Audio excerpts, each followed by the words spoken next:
જી સાહેબ, 2025નું બાર એસોસિએશનનું આજે ઇલેક્શન હતું, કેટલા લોકોએ ભાગ લીધો હતો? શું કહેવા? અમારા અંજાર બાર એસોસિએશનમાં નોંધાયેલા તમામ સભ્યો પૈકી કુલ 265 જણાએ પોતાની એન્યુઅલ ફી જમા કરાવેલી હોવાના કારણે એમનું નામ વોટર લિસ્ટમાં 265ના લોકો વોટ કરી શકે એ રીતે નોમિનેટ થઈ અને આવેલું. એ પૈકી આજે કુલ 249નું વોટિંગ થયેલું છે, જે પૈકી હું પ્રમુખ પદે વિજેતા થયેલો છું. જી સાહેબ, ખાસ કરીને આવનાર 2025નું રહેશે એના માટે વકીલ મિત્રો માટે તમારા તરફથી શું? મારો વકીલ મિત્રોને હંમેશા એ સંદેશ રહેલો છે કે તમે કાયદાને માન આપી અને કાયદાની પ્રક્રિયામાં વકીલ તરીકે આપણે ભાગ લઈએ.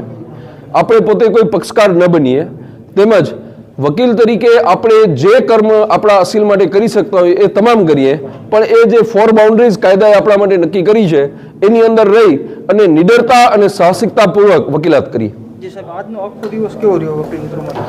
આજનો આખો દિવસ વકીલ મિત્રોએ સવારથી અત્યાર સુધી આનંદમય રીતે પસાર કરેલું છે, પરંતુ સાચી વાત એવી કહું કે કાઉન્ટિંગ સમયે મારું જે બ્લડ પ્રેશર હતું એ થોડુંક ડાઉન હતું,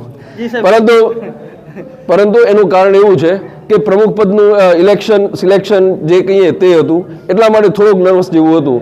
પરંતુ બધા વકીલ મિત્રોએ સાથ સહકાર આપ્યું અને એ પ્રમાણે મારી જીત થઈ. અને જીતની ખુશી કરતાં મણિયારભાઈ જે બહુ ઓછા મતોની અમારા બે વચ્ચે સરસરાઈ રહી એ બદલ મણિયારભાઈને પણ હું ધન્યવાદ આપું છું. સાહેબ, ચલો એક પ્રશ્ન. સાહેબ, શું સંદેશ દેવા માંગશો? હું એવું કહું છું કે વકીલો બધાએ પોતાનો વકીલાતના ક્ષેત્રને ઉજ્જવળ બનાવવા માટે સતત વાંચન, રીડન અને મહેનત કરવાની રહે છે.